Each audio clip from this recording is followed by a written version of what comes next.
Si mtaniruhusu niongee kwa Sheng na Kiswahili pia, cause hiyo ndiyo lugha wanaielewa vijana most. Before niachane na Mbogi, nilikumbana na changamoto mob si haba. Nilishindwa niaje haba na haba hujaza kibaba.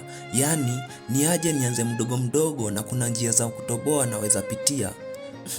Usiseme sijakwambia. Kuna vile niliona life ikiwa, nikajiambia fit in, kumbe sikujua ilikuwa slavery to sin. Nilitamani kupata fame, nikuwe mkubwa, nipate attention na kila kitu nilikuwa nataka.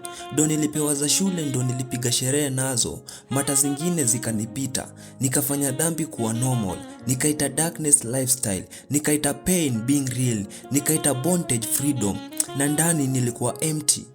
Nikarushwa CRB, mzee akasumbuliwa na mameso, aliponiuliza nikakana, sikukubali. Wajua, kuna msee amekuwa akisikiza word but ignorance imekuwa ikimbeba much.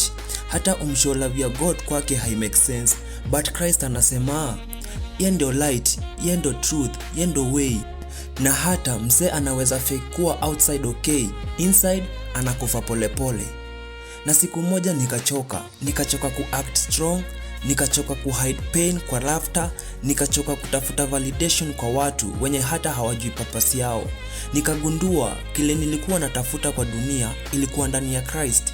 Peace, identity, love, grace. Na funny thing ni nilidhani God ananitaka nikiwa perfect. Kumbe ananitaka vile niko, broken, dirty, lost, confused. Bado anasema kuja. Sasa nikisimama hapa si juu niko holy kuliko mtu mwingine, hapana, ni juu grace ilinipata mahali nilikuwa nimejificha. Na kama God angeweza kuniokoa mimi, basi hakuna mtu amefika mbali sana, hakuna addict amepotea sana, hakuna youth amezama sana, hakuna sina ameharibika sana. Light bado inaweza penetrate darkness. Na yes, bato bado iko, but saa sipigani solo. Christ ako ndani yangu. So, ukinisikia nikiongea kuhusu God hivi passionately, sio religion, ni testimony. Juu kuna version yangu ya zamani ilikuwa inakufa ndani quietly, na Christ aliniita back to life. Sasa najikumbuka.